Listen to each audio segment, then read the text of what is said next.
Thanks for joining us once again for the City of Maple Grove Report. I'm Dave Kaiser from CCX Media. Glad to have you with us, along with Heidi Nelson, Maple Grove City Administrator. Welcome once again. Thank you. We've got the notes ready, a meeting to talk about that just occurred, and also a lot happening in the city. But before we get to the council meeting, let's talk about the work session that happened that same night on the 16th. Two topics covered. The first is update on the gravel mining area. What can you tell us about that discussion? Yeah, so we continue to see a high level of interest and activity out in the gravel mining area. So this is the area, just due east of where Lowe's and Costco is, kind of south of Elm Creek Boulevard up to 694 over to 169. Still a lot of land out there available, probably 60 plus acres available for development. And so we continue to see a high level of interest. And we continue to partner with DEED, with the state, the Department of Employment and Economic Development, as they bring resources to the table to support, job growth and growth of industry in Maple Grove. So good update for the council on some of the interest that's going on out there in the gravel mining area, and hopefully see additional new businesses coming to the gravel mining area in the future years. Very good. Second item covered was council seniority. Give us a little background of what this means and why this is important. Yeah, so we had a request to talk about this topic. So in our city code, it talks about the acting mayor designation would be the next most senior council member. And so with two departing council members and the next two most senior being of the same, elected at the same time, we needed to talk about what process would we use for developing seniority. And so the council talked about more of a rotating option for acting mayor, and then that seniority for those elected at the same time would be determined by a coin flip. So we need to make some changes to the city code to determine that, and we're going to have the same condition. And with the two that'll be elected here in November, they'll be elected at the same time. And so there is some order to things in the city. Randomly comes up where we're putting things in order, and so we'll work through that process for those positions as well. So look for some city code amendments coming in before the end of the year. Very good. So those were the work session items on the 16th. Now to the meeting on the 16th, about 34 minutes in length. One fun topic we'll talk about a little bit, and also some budget talk towards the end of that meeting. But from consent, two items pulled. One dealing with staffing in the fire department. What's the update here? Yeah, so we were really pleased to be able to appoint Chris Baker to the position of Assistant Fire Chief for training.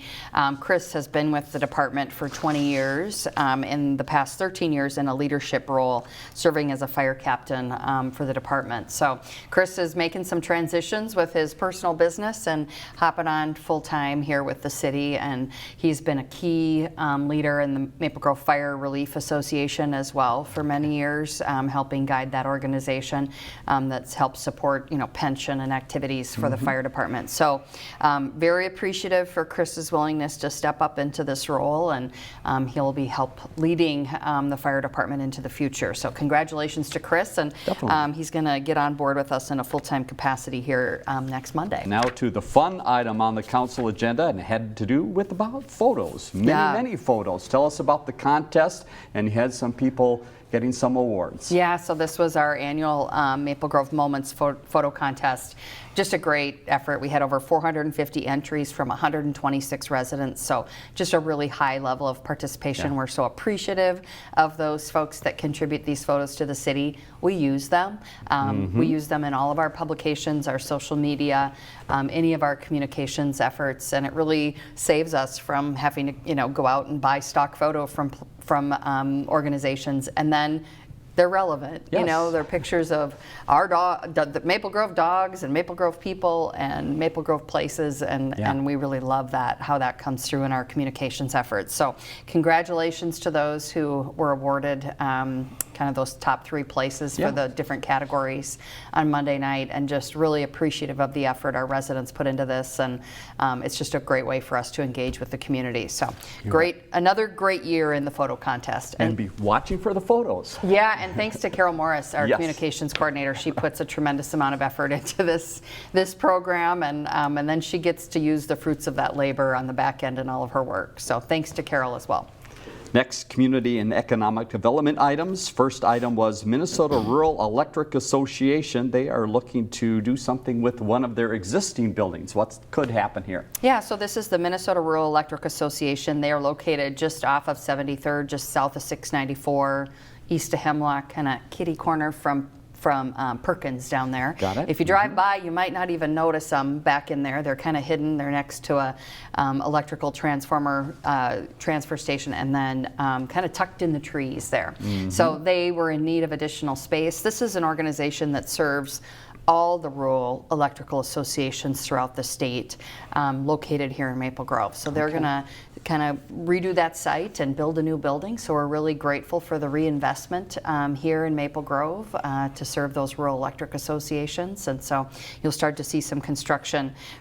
I'm not sure if they'll go forward this fall yet or in the spring, but yeah, right there off of 73rd, just up against 694. Very good. Then update on some upcoming items. Many openings we talked about it the last time we were together that are happening in the community, and one that people are looking forward to is GRLE. What's the latest there? Yeah, so you'll see if you've driven by. So this is right on the corner of Hemlock and Elm Creek Boulevard, kind of that northeast corner there, former Wahlburger site. So they've kind of updated the building, and so the lime green is gone and very classy look, just kind of that dark brown, black and white image there. And I know they've done, just some more aesthetic changes within the building. It was a pretty new building and in great shape and very lovely, inside. So they've kind of made it their own, and we're really excited to have them. I think we're expecting a soft opening here in the next couple of weeks, and then they'll be open later this fall. So if you haven't been by there, take a peek when you're driving by.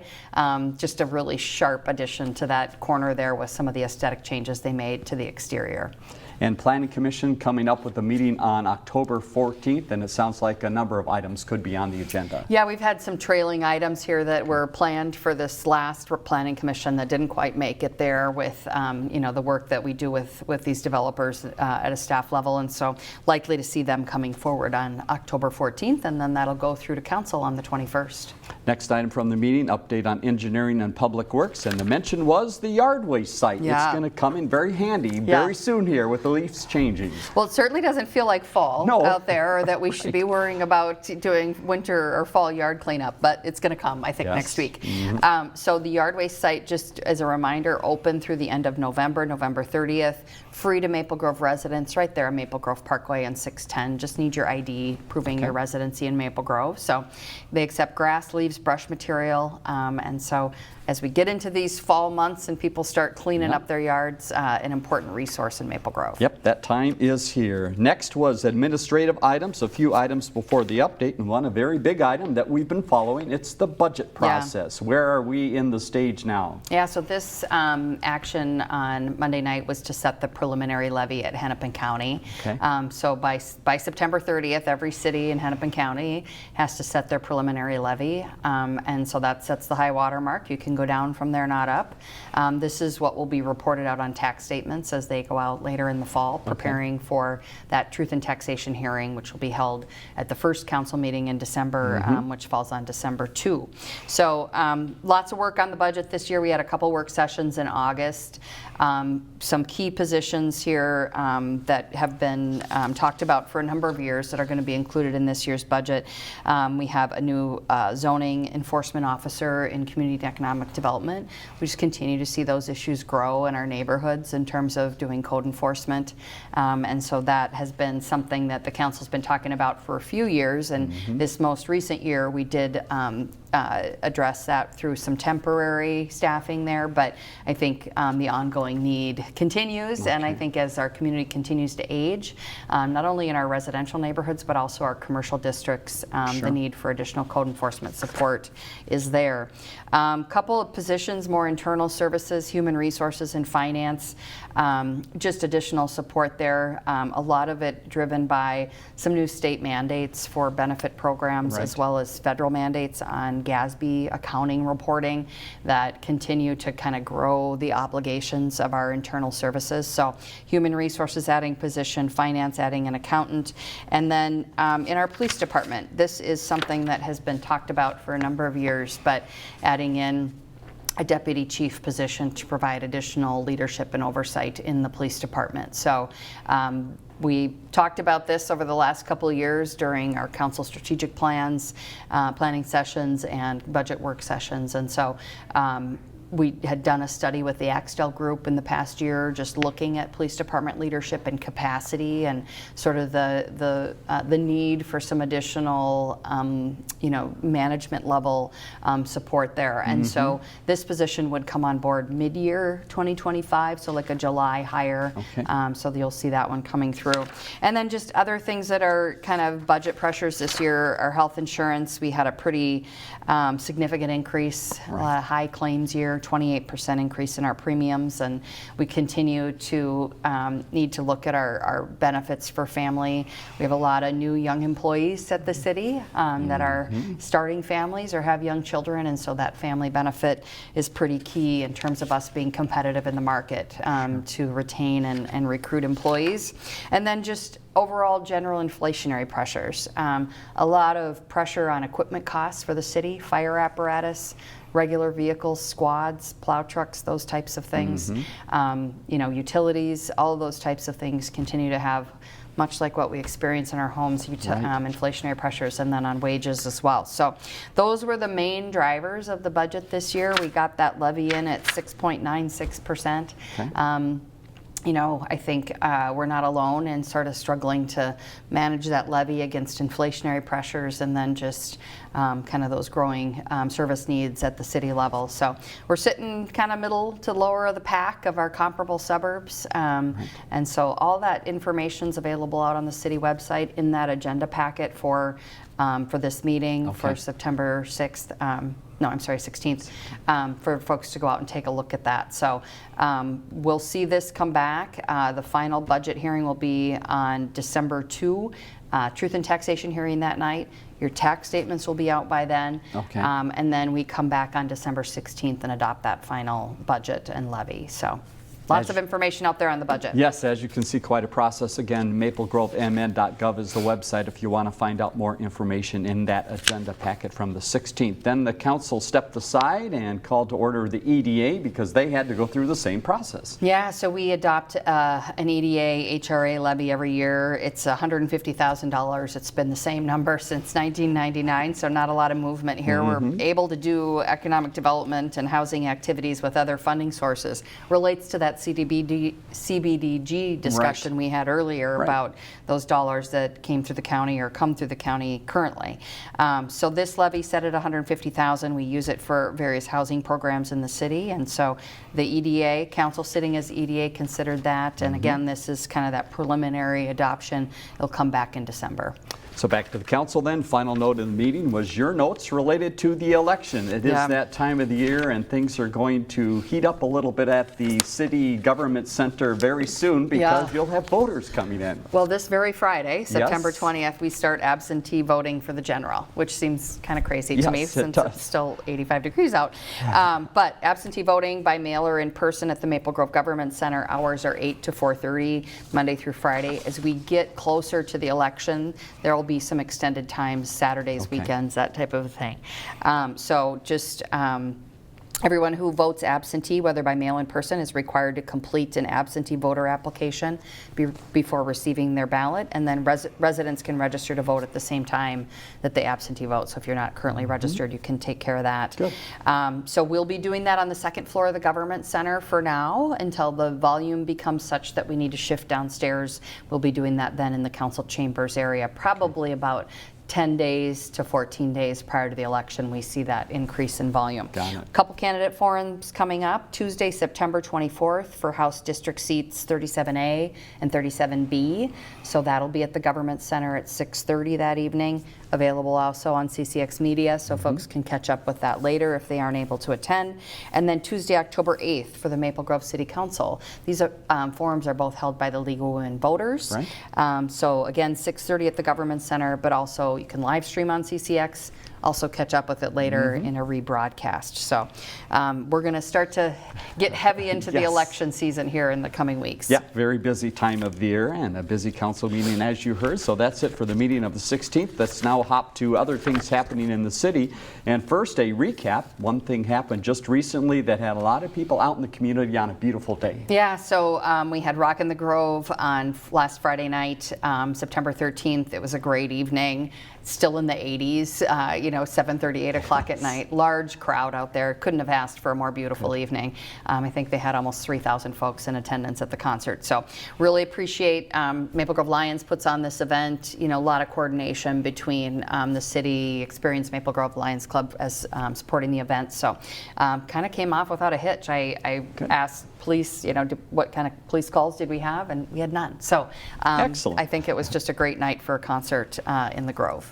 How about a couple anniversaries in town? The first is a local business that's been here a long, long time. It's hard to think of businesses going this far back in the city. Yeah, so Reflect Salon celebrating their 45th anniversary. Yeah. The business was established in 1979 and grew over the years to have locations Maple Grove, Plymouth, and Minnetonka. So they had a very lovely event over there in the fountains, and congratulations to Reflect Salon.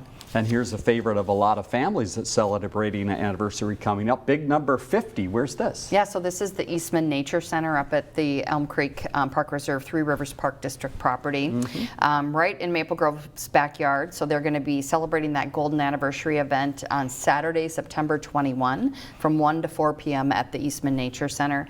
Visitors are invited to drop in anytime. Lots of ways to celebrate. They have a lot of activities. And of course, they'll have cake to celebrate that 50th anniversary. Yeah, great location up there. All right, it's time to think about fire prevention. We've got a special week coming up. When is this week and what's the theme this year? Yeah, so October 6th through the 12th is Fire Prevention Week. This year's theme centers around smoke alarms. Having working smoke alarms is key to fire safety in your home to alert you to a fire. So you can check out the city's fall newsletter for easy tips about installing, testing, replacing smoke alarms. And as part of our annual fire prevention recognition, a special story time at the station is set for Saturday, October 12th. Kids and their caregivers are invited to the Fire Station 2 on Maple Knoll Way. And then story time starts at 10 a.m. and then you get a fun tour of a fire truck after. Nice. So again, that's Saturday, October 12th at 10 a.m. Station 2, Maple Knoll Way, story time at the station. So that'll be a fun morning over there.